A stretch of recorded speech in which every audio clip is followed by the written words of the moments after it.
우리만의 디지털 관심사 위주의 이기적인 방송. 눈에 안 띄면 뉴스도 테마도 아니야. 마케팅 빅릭.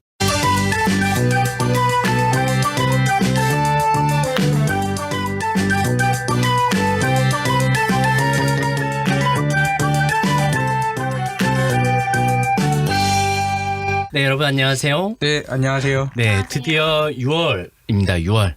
예, 온 6월에 감기도 안 걸리는 6월입니다. 다들 안녕하시죠? 네, 예, 감기 걸리신 분 없으시죠? 네 아직까지는. 감기가 유행이더라고요. 그렇죠. 아. 예, 감기는 만병의 근원인 것 같아요. 만병의 근원은 피로죠. 네. 아무튼 곧 충현님이 감기 걸릴 것 같은데.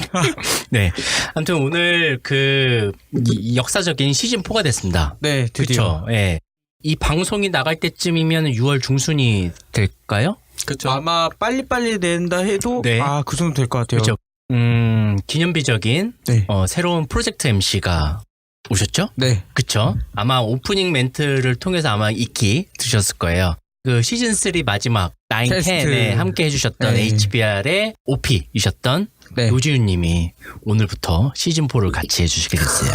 네, 안녕하세요. 반갑습니다. 어서 오세요. 웨이컴. 네, 네. 아마 이 방송을 들으면서 아마 광고주님도 굉장히 좋아하실 거라고 믿고 어떻게 이제 시즌 4를 같이 하시게 됐어요. 네. 지금 사실 되게 긴장되고 네. 제가 어떻게 하면 이걸 잘 풀어나갈 수 있을까. 아까 광고 멘트 칠 때부터 굉장히 식은땀이 나고 있어요. 그리고 마침 또 시즌 4 에피소드 1, 2, 3가 저희가 마케팅 빅리그의 가장 경쟁력을 갖고 있는 보고서 읽어주는 남자들. 킬러 컨텐츠. 킬러 컨텐츠. 네, 그거 2주 동안 준비하시는 굉장히 빡셌죠. 네. 제가 그쵸. 이 많은 양의 보고서를 이렇게 한꺼번에 읽어본 게 네. 정말 학부 졸업하고 처음인 것 같아요. 그래요? 네. HBR에서도 HBR 읽는 것보다도 더 빡셌던 거 그런 것 아닌가요? 같아요. 어쨌든 아티클이라는 건 일종의 스토리로 엮어서 네, 쓰는 건데 네. 이런 보고서 같은 경우는 지금 거의 지표 뭐. 중심이다 보니까 네. 그렇죠. 지금 제 머리에 잘 들어왔네요. 그렇죠. 지표를 읽어야 되고 네. 저희들의 생각을 이제 말씀드려야 되니까 그게 든든합니다. 제일 어려워. 예, 매우 어려우실 거예요. 시즌 4에 이제 보고서 시즌이 돌아왔고 보고서를 읽어주는 남매들, 남매들이 되는, 괜찮네요, 남매들. 남매들이 그렇게 되는데 친하고 싶었던 거예요? 가족으로 붙고 싶었던 거야? 뭐 할 수 없잖아요. 네. 그래가지고 일단은 저희가 녹음할 시즌에 가장 올해도 또 와주신 메렌 메커의 인터넷 네. 트렌드 리포트 2018이 딱 적정한 시점에 나왔었고 맞아요. 그 전에 영국에서 가장 좋아할 팀인데 위아 소셜 그 다음에 우리나라 나스 그리고 NPR 맞아요. 그리고 DMC 리포트를 이제 네. 리뷰를 해드릴 거예요. 매조 비디오도. 맞다 네. 매조. 죄송합니다 매조 미디어 담당자분들. 저희한테 스푼 안 주시나? 와, 이 정도면 거의 풀 버전이에요. 그쵸. 네. 네. 거기다 볼 게 거의 없을 거예요. 그쵸. 마케터분들은 그냥 리포트 보시고 우리 목소리 들으시면서 그리고 예. 복습하시면 더 그쵸. 좋고. 야, 네. 이거는 뭐 완전 대박 콜렌즈인데. 다시 2017년도 저희 방송했던 걸 유튜브에서 다시 들었는데 네. 아이고야. 웅재님이랑 충현님의 이야기를 들으면서 네. 다시 보고서를 보니까 네. 그러시구나. 요런 게 있었구나. 네. 아무튼 시즌 4 에피소드 1은 인터넷 트렌드 리포트 총 270여 장. 너무 예. 많아요. 분량의 인터넷 리포트를 이제 리뷰를 해드릴 거예요. 네. 저희가 한 페이지별로 다 조곤조곤 다 얘기는 못 네, 해드리고. 맞아요. 읽으세요. 찾아서 오픈돼 있어. 다 다운받을 수 있다고. 네. 만약에 필요하시면 저희가 마케팅 빅리그 페이지에다가 링크 공유해드릴 테니까. 예. 심지어 그것도- 메리미커 님도 네. 30분 동안 얘기를 하시더라고요. 딱 30분만. 유튜브. 네. 유튜브에 보면 그쵸. 찾아보면 네. 그거에 대해서 한 30분 나오는데 와. 그것도 봐도 괜찮아요. 근데 그쵸. 자막이 없더라고요. 네, 자막을 저희는 이제 한글로 읽어드리는 거예요. 네. 그리고 아마 네. 보면 지금 웬만한 사이트에서 다 우리나라 말로 번역해서 해주신 분도 있긴 했는데 네. 아직까지는 자세하게는 들어가기가 근데 그래도 약간 좀 파편적이긴 네. 하더라고요. 약간 가장 중요한 건 사람들이 공유하지만 읽질 않는다. 네, 아무래도 네. 언젠간 읽을 거야. 이거 되게 네. 읽기 이런 느낌. 힘들어요. 네. 진짜 그래서 적정하고 해야 돼. 맞아요. 네, 그래서 지금 제가 빼곡하게 모든 페이지들 오, 뭐 봐야 될지 정리를 해왔어요. 저거 찍어서 봅니다. 그리고 오늘 너무 빨리 끝내자 그냥. 우리 이거예요? 안 돼. 빨리빨리 해야 돼. 네. 그래서 오늘 이제 인터넷 트렌드 리포트 2018을 주요 정리를 하겠습니다. 일단은 제가 개인적으로 봐야 되는 장표부터 먼저 말씀드리면 일단 그거 하기 전에 네? 그 예. 디테일하게 들어가기 전에 그냥 이걸 보고 나서 네. 총평? 총평. 아, 네, 네. 총평을 먼저. 먼저 시작하고 네. 좀 네. 가시죠. 한 세 가지로 나올 수 있을 것 같아요.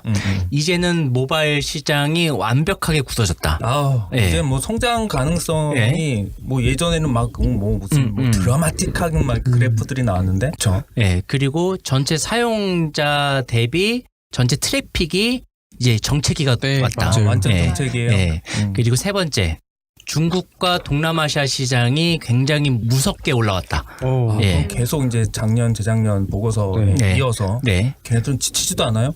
그렇죠. 그리고 성장에? 여기서 이제 추가적으로 플러스 알파 되는 거는 네. 크립토. 예. 아. 예, 비트코인이랑 블록체인의 아젠다가 이번에 올라왔기 때문에 그래서 사실은 네. 아까 전에 막 이제 관련 그 기관들의 이제 리포트들을 쭉 얘기하셨는데 그 중에 이제 하나를 더 플러스 한다 그러면 코인데스크에서 나온 리포트가 있어요. 네. 그러니까 코인데스크. 거의 그 쿼터마다 나오는데 거기도 170장이에요. 아, 170장. 네. 네. 이거도 무료로 다운받을 수 있나요? 그럼요, 그럼요. 네. 근데 코인데스크닷컴에 코인은 들어가시면 너무 거기에 이제 각 쿼터별로 한 거의 10년 가까이에 있는 그런 이제 시장, 이 크립토 시장에 대한 리포트를 쭉 볼 수 있어요. 만약에 그거 보면 어때서 전문가라고 얘기해도 뭐 오. 의심치 않습니다. 네, 그거 기회 그쵸. 되시면 만약에 그쪽 관심 있는 분들은 코인데스크닷컴 한번 들어가셔가지고 예. 그 리포트가 정말 풀이하게 이제 쭉 나와 있으니까 네. 그거 한번 참고하시면 좋을 것 같아요.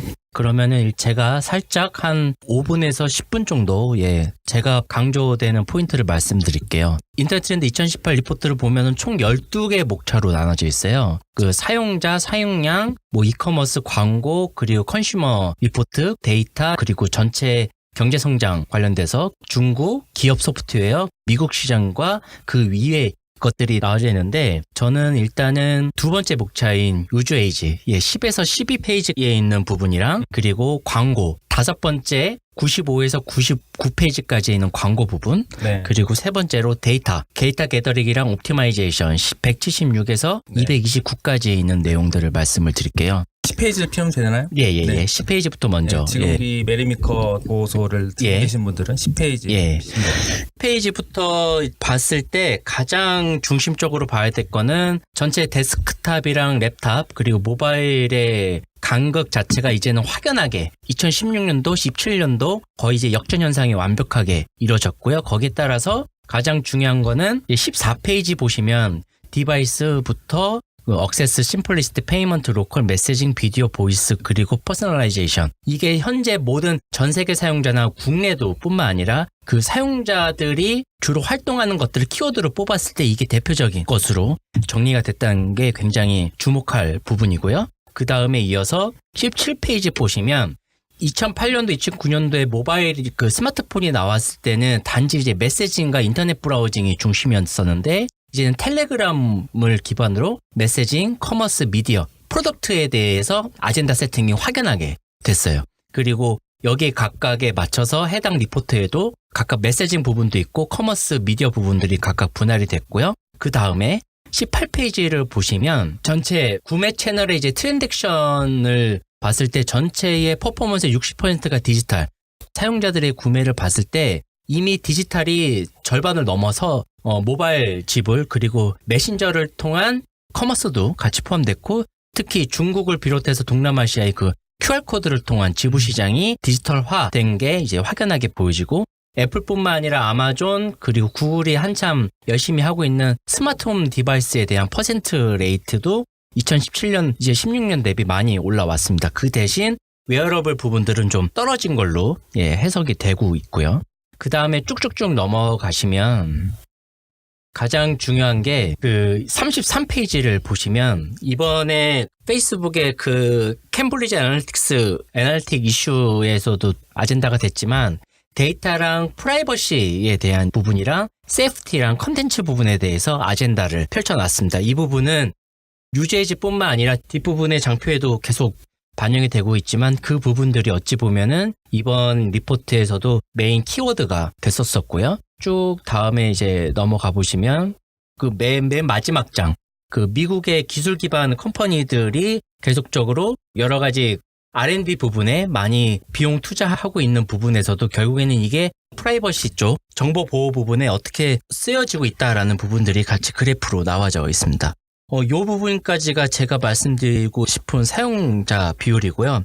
이제 광고 쪽으로 넘어가도록 할게요. 광고 쪽이 95에서 99페이지 보면 제가 이제 광고 쪽을 말씀드리는 이유는 여기 리포트에서 봤을 때 디바이스에 대한 사용성, 그러니까 미디어에 대한 사용성이 지속적으로 증가하고 있는데 데스크탑은 이제 침체기가 왔고요. 그리고 TV도 떨어지고 있고 라디오 프린트 모드도 떨어지고 있어요. 이 부분은 2017년도, 16년도에도 동일하게 언급돼요. 에이전시나 사용자들은 굉장히 빨리 앞으로 치고 나가고 있는데 기업 광고주들은 아직까지도 기존의 올드 매체, 프린트, 라디오, TV 쪽에 아직도 돈을 많이 쓰고 있었다라는 부분인데 이제 확연하게 모바일 쪽에 대한 광고비 지출이 많아지고 있고 이제 국내에서도 그 부분이 이제 늘어나고 있다는 부분들이 확연하게 보여지고 있습니다. 결국에는 모바일이 전체 시장을 리드하고 있다라고 한 번에 보실 수가 있고요. 97페이지 보시면 모바일에 대한 그 2016년도, 17년도의 갭 차이가 확연하게 성장률이 많이 늘어났습니다. 단지 이어 오브 이어 잠시 캐즘 약간 조금 떨어지는 부분이긴 하지만 성장률이 뭐 정체기인 것 반해 전체적으로는 비용 지불은 계속 늘어나고 있다는 걸 보시면 될 것 같고요. 가장 중요한 건 99페이지. 아마 저희가 시즌3에서도 제가 잠시 인터넷 트렌드 말씀드리면서 페이크 계정 삭제 부분도 말씀드렸지만 지금 구글, 유튜브, 페이스북이 여러 가지 알고리즘 형태를 바꾸면서 그 본인들 플랫폼에서 위해가 되는 부분에 대해서 계정이나 컨텐츠를 계속 지우는 작업들을 쿼터 단위로 계속하고 있었다는 내용들을 공식적으로 메린미커 이번 인터넷 트렌드 리포트에서도 언급이 됐고 거기에 대해서 어카운트, 컨텐츠 삭제됐었던 수치들을 명확하게 보여주고 있어요. 이거는 계속 될 거고요. 공식적인 발표도 아마 계속 이어질 것이라고 저는 판단이 듭니다. 근데 이번에 메리미커 리포트가 사실은 뭐라고 해야 되지? 고민이 많았겠다라는 생각이 드는 거예요. 전반적으로 그쵸. 정책이어서 270페이지를 만들긴 했지만 반 이상은 한 3년 동안 계속 반복되는 이야기들이 주였어요. 그래서 저는 뭐 이런 광고 쪽은 뭐 모바일은 언제나 뭐 대세였고 그런 지도 오래됐고 그다음에 뭐 광고도 그렇고 근데 이번에 이커머스 쪽이 조금 더 그런 면에서는 좀 많이 할애를 했더라고요. 그렇죠. 왜냐하면 온라인이나 디지털을 하면서 과연 우리 이커머스에 도움이 될까?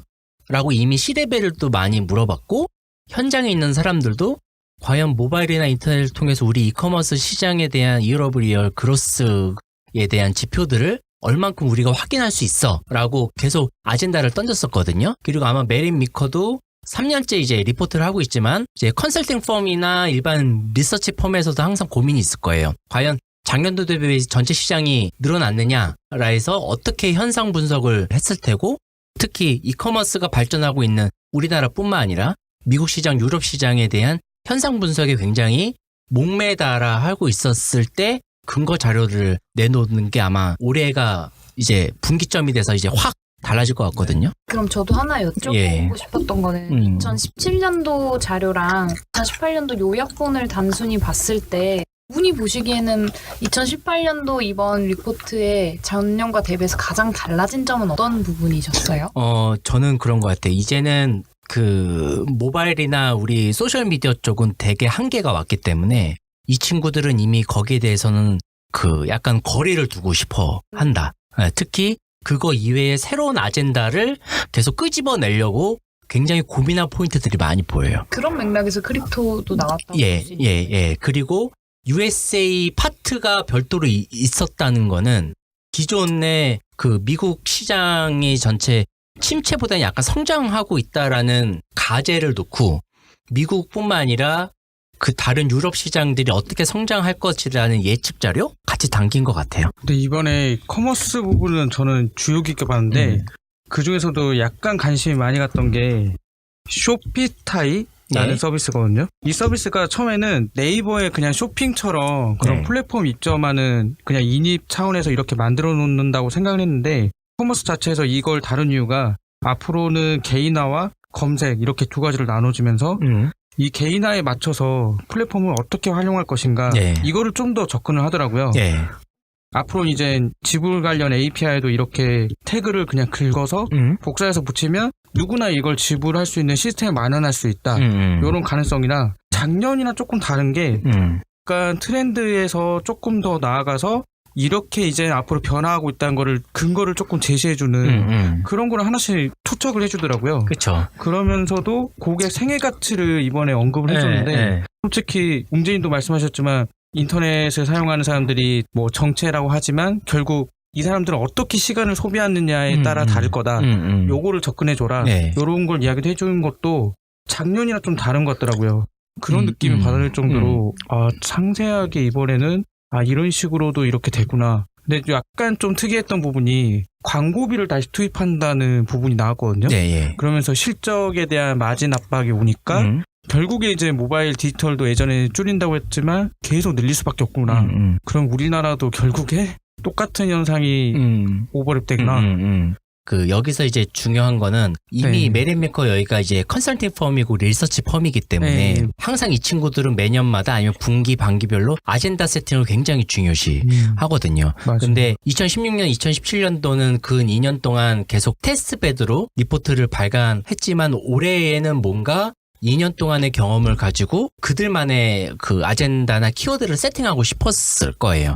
그리고 제가 이제 포인트로 잡는 그 세 가지 유즈에이지, 어드버타이징, 데이터 부분에서 주목할 만한 것들도 이들이 계속 데이터나 기존의 그 추이를 얘기하는 것뿐만 아니라 그들만의 여러 가지 한 3년 동안 쌓아온 데이터를 기반으로 해가지고 전체 아젠다들을 이렇게 만들더라고요. 특히 데이터 파트, 데이터 그 카테고리 차트에 보시면 197페이지 보시면 아마존 얘기가 나오거든요. 몇 년 전부터 아마존이 사용자들의 많은 데이터를 수집하고 그것들을 분석을 해서 거기에 맞춰서 고객 여정, 거기에 맞춰서 다양한 프로덕트를 개발했고 기업 엔터프라이즈 고객뿐만 아니라 일반 개인 소비자들한테도 AWS를 어떻게끔 사용자한테 서비스로 공급할지에 대해서 구조들을 짰거든요. 이거를 그냥 각 기업마다 특히 빅브라더들 아마존, 구글, 페이스북마다의 그 각각의 특징들이 있었어요.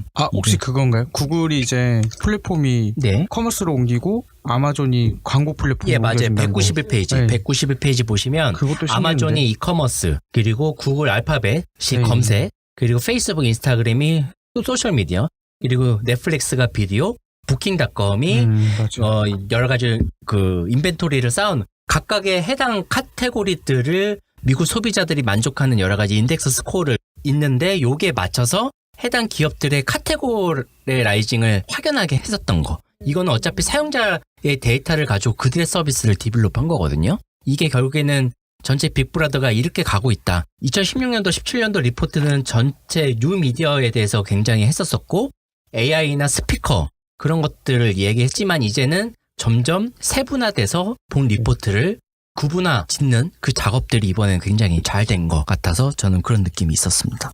기존에는 매크로 중심, 많은 사람들 중심이었는데 이번엔 마이크로, 소비자 중심, 미라는 중심으로 좀 아젠다 세팅들을 많이 했었어요. 근데 보면 코인베이스라고 이런 이야기도 나왔는데 그러니까 갑자기 저 운재님이 생각나는 거예요. 블록체인. 그죠. 코인 하면 운재님. 이게 운재코인. 블록체인이 생각났던 이유가 코인베이스를 언급한 이유 자체도 한정된 재원에서 어떻게 해서든지 간편한 지불 시스템을 계속 이야기하면서 거기에 이제 이번에 새롭게 코인베이스 이런 같은 걸 이야기한 거 보면 비트코인을 넘어서 이제 블록체인으로 넘어가면 지불 상황도 이렇게 뭔가 변할 거다. 근데 여기에 대해서는 아직 구체적으로 이야기는 안 하셨더라고요. 정말 이게 지불 시스템을 바꿀 수 있는 걸로 넘어갈 수 있는 건가? 이번에 또 해킹이 있었다는 게 나오니까 요런 게 조금 언급이 될 줄 알았는데 아쉽게도 없더라고요. 맞아요. 저에서는 결국엔 코인베이스 가입자 수가 4배 쿼드러플 됐다라는 이야기 정도밖에 안 나오더라고요. 그것만 보니까. 그렇죠. 그러니까 그게 되게 애매할 거예요. 여기를 다루기 시작하면 끝도 한도 밑도 끝도 없거든. 안 다룰 수는 없고 그냥 뭐 스키다시처럼 하나 느끼는 거예요. 스키다시라는 그러니까 이거 메리미커 리포트 보면서 정말 이번에 힘들었다고 아까도 얘기했지만 그래서 이커머스를 강조할 수밖에 없었던 거예요. 왜냐하면 페이스북이나 인스타그램 이렇게 움직이려고 하고 있고 또 아마존 넣으면 뭐 거의 뭐 끝판왕이잖아요. 그렇죠. 거의 뭐 다룰 이야기가 거기서 이제 다 이제 맺어 지을 정도로 되는 거니까. 그래서 이커머스 쪽을 한 번 더 우리 같이 한번 파보면 어떨까? 맞아요. 그렇지 않아도 이제 이커머스 국내 이제 모바일 쇼핑 트렌드 관련 에피소드 3번째 때 그리고 이제 제 마지막 네. 이제 코멘트 하나만 더 네. 할게요. 데이터 부분에 이제 보시면 207페이지 아까도 사용자의 사용량 부분에도 나왔지만 207페이지 보시면 인터넷 기업들이 더더욱 이제 사용자들의 프라이버시 부분들을 억세스할 수 있도록 페이스북과 구글이 2008년도 대비 2018년도 어떻게 전체 컨트롤 매니징하는 모바일이나 웹상에서 툴을 어떻게 디벨롭 시키는지 그 부분에 대해서 비교한 스크린샷이 있습니다. 이 부분을 봤을 때도 굉장히 민감해요. 이미 유럽에서 GDPR이라고 해가지고 2018년 5월 25일부터 개인정보보호법이 개편이 됐잖아요. 거기에 맞춰서 이번 메리미커에서도 올해 특히 프라이버시 키워드가 많이 나왔어요. 모든 기업들의 핫 이슈라는 거. 제가 보고 싶어 했었던 장표들은 다 말씀드린 것 같아요. 예전에는 페이스북에서 검색하기 되게 좋았거든요. 네. 핸드폰 번호만 있으면 예, 이제는 안 돼요. 막혔나 보네. 예. 그런 이슈 터지고 나서는 찾을 수 없어. 핸드폰만으로 이제 못 핸드폰 안 돼요. 이제 이메일뿐만 아니라 이메일도 그렇고 다 요거 한 이메일도 가지만으로 안 돼요. 근데 여기서 보면 챗봇도 언급이 됐었거든요. 네. 근데 솔직히 저는 챗봇을 많이 이용을 안 해봐서 그런지 모르겠는데 과연 이게 도움이 되나. 고객센터 전화하는 게 빠를 것 같은데. 근데 이제 챗본은 이제 그 요즘 한참 은행에서 네. 비대면 계좌 개설 있잖아요. 사람을 만나는 거에 대해서 굉장히 네. 울렁증이 있는 세대가 지금 세대거든요. 오히려 고객센터 전화 홍성이만 해도 타겟이 아니야? 그렇죠. 그런 것 때문에 오히려 챗봇 시장이 여러 가지 뚫기도 하고 챗봇은 여러 가지 대화의 유형들을 저장해 놓고 네. 그중에서 키워드에 대칭적으로 대응할 수 있는 맞아. 거기 때문에 24시간 굳이 사람의 인건비가 들지 않더라도 할 수 있는 부분이라서 날씨, 예, 예. 날씨 챗봇하고 그치. 그다음에 그 이제 뉴스 전에 뉴스 딜리버리하는 챗봇. 예. 그리고 저희 마케팅 빅리그 슬랙에서도 HBR이 네. 아침 9시마다 HBR에서 가장 트래픽이 높았던 거를 이제 하나씩 보내드려요. 왜 난 안 뜨지? 저도 안 뜨던데요? 아, 그래요? 네. 저는 그거 어떻게 끄는지 몰라가지고. 제가 그럼 다시 다 초대해 드릴게요. 네. 감사합니다. 네. HBR 글로벌 아티클이지만 하루에 아침에 2개인가 3개, 적게는 1개가 이제 딜리버리가 돼요. 그것도 타겟이 별로 예. 아닌가 봐요. 저의 관심사와는 전혀 다른 것들이 올라왔어요. 알람을 어떻게 쳐야 될지 슬랙의 UI의 그 불편함을 한 번 더 느낄 수 있는. 예, 예, 알겠습니다. 그거는 한번 그 챗봇은 끄도록 하겠습니다. 예. 근데 보면 또 구독형 서비스가 언급이 됐었는데 법률 자문도 뭐 구독형이 있다고 이런 것도 있더라고요. 그것도 좀 신기했고 보면은 이제 피트니스. 네. 근데 피트니스는 구독형이라고 해봤자 뭐가 있을까? 좀 이런 것도 고민되긴 하는데 앞으로 이런 서비스가 더 많아지면서 아까 언급이 됐던 고객 생애 가치랑 네. 이렇게 자연스럽게 연결하려고 하는 거 아닌가? 구독 서비스가 지금 성장하고 있어요. 네, 맞습니다. 예, 특히 이제 사용자들의 접근성이나 그리고 그 여러 가지 시장들이 쪼개져 있다 보니까 그 해당 시장들을 각각 사용자들이 이제 적정한 가격으로 경험할 수 있고 특히 개인화 부분들이 여기 키워드가 총 5가지 중에 한 가지가 있거든요. 저 같은 경우도 이제 넷플릭스 사용하고 음악 서비스 같은 경우는 이제 애플 뮤직이나 뭐 국내에는 네이버랑 멜론 서비스를 3가지 다 쓰고 있는데 그런 부분도 있고 뭐 드랍박스 저는 이제 드랍박스도 쓰고 구글 드라이브도 쓰니까 그리고 뭐 여러 가지 지금 리걸 서비스 같은 경우는 국내에서는 몇 가지 스타트업에서 2가지 서비스 지금 베타가 런칭이 되는데 아직까지 가격 정책 때문에 아직 오픈이 안 되어있기도 하고요. 피트니스는 국내에 한 기업이 굉장히 잘 되고 있죠? TLX. 예, TLX가 국내 피트니스 쪽 구독형 서비스예요. 근데 그거 같은 경우엔 요즘에 헬스보다도 약간 좀 다른 부가 서비스로 맞아요. 더 나아가는 게 보이더라고요. 최근에 그 TLX가 병원 원장한테 인수가 됐어요. 네. 거기에서 만든 건강식품을 이제 TLX와 같이 결합형 상품으로 이제 세일을 할 건데 병원들의 니즈도 있고 그 피트니스 가서 운동하고 싶은 사람들한테 2가지를 같이 만족을 시켜주려고 이렇게 상품을 개발 중이고 뭐 뉴스 미디어 같은 경우는 국내는 워낙 많고 특히 글로벌은 이제 뉴욕타임즈뿐만 아니라 워싱턴 포스트도 구독형 서비스를 하고 있기 때문에 일단은 메리미커 리포트에서는 다 전체적으로 평균 기본적으로 한 50% 이상 성장을 했어요. 연간. 그 사용자의 개인적인 성향, 취향, 우리들 흔히들 요즘 유행인 취향 그 키워드와 맞춰서도 계속 성장할 것이라고 저는 판단이 듭니다. 이 부분들도 아마 이쪽에서 계속 파지 않을까 싶기도 하고요. 예. 아마 디지털 마케팅 쪽에 관심 있으신 분들은 아마 요 리포트 중에 제가 말씀드린 3가지 카테고리를 좀 중점적으로 보시면 도움이 되실 것 같네요. 그 개인적으로 딱 보시면서 어떠셨어요? 분량들 보시면서 지훈님은? 저는 일단 분량에 처음 굉장히 압도돼서 맞아. 너무 많아. 정말 어마어마한 분량이더라고요. 네. 여기서 제가 관심 있는 것만 뽑아서 찾아보는 그것도 거에도 상당히 맞아. 시간이 좀 많이 들었는데 네. 오늘 이렇게 많은 분들이 저희 마케팅 빅리그 팀에서 굉장히 핵심만 콕콕 집어서 정리해 주셔서 저한테 네. 도움이 많이 된 것 네. 같아요. 네, 알겠습니다. 그럼 홍석 씨도 어떠셨어요? 저는 내용 뭔가 보시면. 역사를 보는 것 같았어요. 네, 그쵸? 느낌이 네.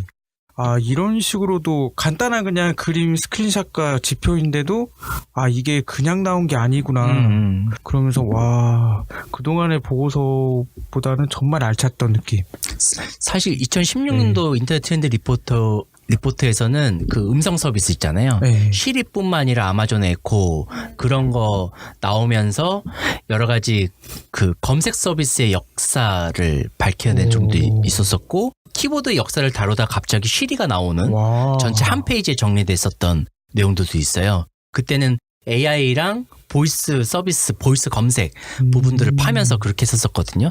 메리 비커가 그런 것들을 잘 랩업해 아젠다 중에 하나. 그렇죠. 예, 예. 그래서 작년에 나왔던 것 중에 그것도 있었잖아. 팟캐스트. 예, 맞아요. 팟캐스트, 음성 서비스, 음성 이게 콘텐츠. 이제 그냥 저희 이제 팟캐스트 할 땐 몰랐는데 네. 그거랑 AI 스피커랑 같이 접목이 되면 그게 말이 되더라고요. 네, 그쵸. 맞아요. 예, 예. 실제로 그런 이제 그 그래프가 팟캐스트 그래프가 이렇게 쭉 올라가는 그림도 있었고 그게 만약에 정말 스피커랑 같이 연동이 된다 그러면 굉장히 시너지가 되겠다. 그렇죠. 예. 네. 그래서 지금 SK텔레콤에서 나온 누구 맞아요. 그 팟빵 연계. 거기서도 팟캐스트 네. 몇 가지 셀렉해놓고 팟캐스트 틀어줘라고 하면은 맞아요. 그래요? 지난 에피소드 이제 틀어주거든요. 음. 아무튼 인터넷 트렌드 2018 마무리 하도록 하겠습니다. 네, 고맙습니다. 고맙습니다. 안녕. 감사합니다. 안녕. 인플루언서와 브랜드가 함께 웰메이드 브랜디드 컨텐츠를 만드는 넘버원 브랜디드 컨텐츠 마켓플레이스 픽업.